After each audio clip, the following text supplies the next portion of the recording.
Hello WhatsApp guys, কেমন আছেন আপনারা? আশা করি সবাই ভালো আছেন। আপনারা দেখছেন এম মাহমুদ ইউটিউব চ্যানেল, সাথে আছি আমি মাহমুদ। তো গাইস, আজকে আমি আপনাদের দেখা চলছে আপনারা কিভাবে গেমিং থাম্বনেল মেক করতে জানেন। আমি এর আগে অনেক গেমিং থাম্বনেল নিয়ে ভিডিও মেক করেছি। আজকে আমি যে গেমিং থাম্বনেলটা মেক করে দেখাতে চলেছি, এই গেমিং থাম্বনেলটা তাদের প্রয়োজন যারা অনেক দিন ধরে ফ্রি ফায়ার খেলে থাকেন, ফ্রি ফায়ার নিয়ে অনেক গবেষণা করেন আর অনেক অভিজ্ঞতা রয়েছে, আর আপনারা ফ্রি ফায়ারে ভালো হেডশট মারতে জানেন, আর আপনাদের হেডশট নিয়ে অনেক ট্রিক্স এন্ড ট্রিক রয়েছে, আর আপনারা এগুলো ইউটিউবে আপলোড করে থাকেন।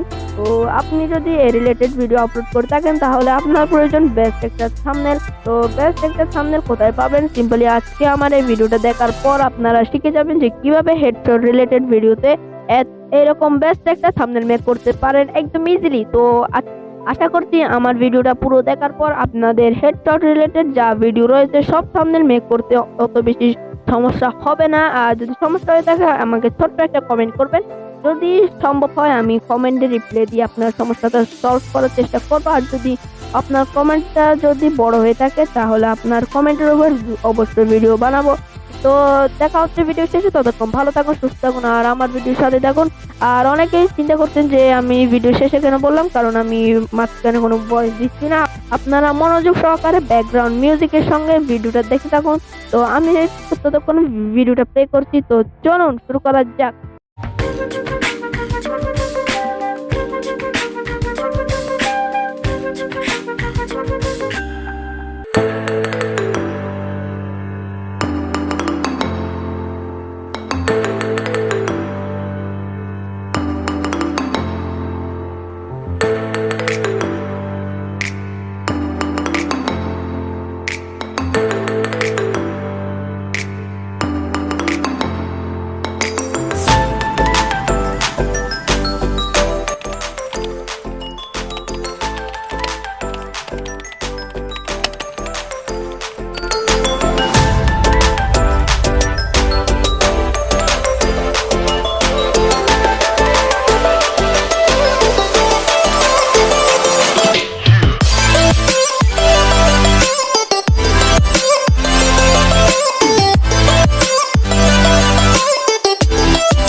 Welcome back guys. তো অনেকক্ষণ ব্যাকগ্রাউন্ড মিউজিক নিয়ে ভিডিওটা প্লে করার পর আবারও চলে এলাম আপনাদের ডিস্টার্ব করতে।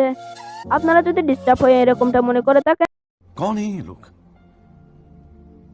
कहां से आते हैं? এরকমটা মনে করে থাকেন তাহলে আই এক্সট্রিমলি সরি। আর বুঝতে পারলেন যে এই থাম্বনেলটা মেক করতে তিনটা জিনিসের প্রয়োজন।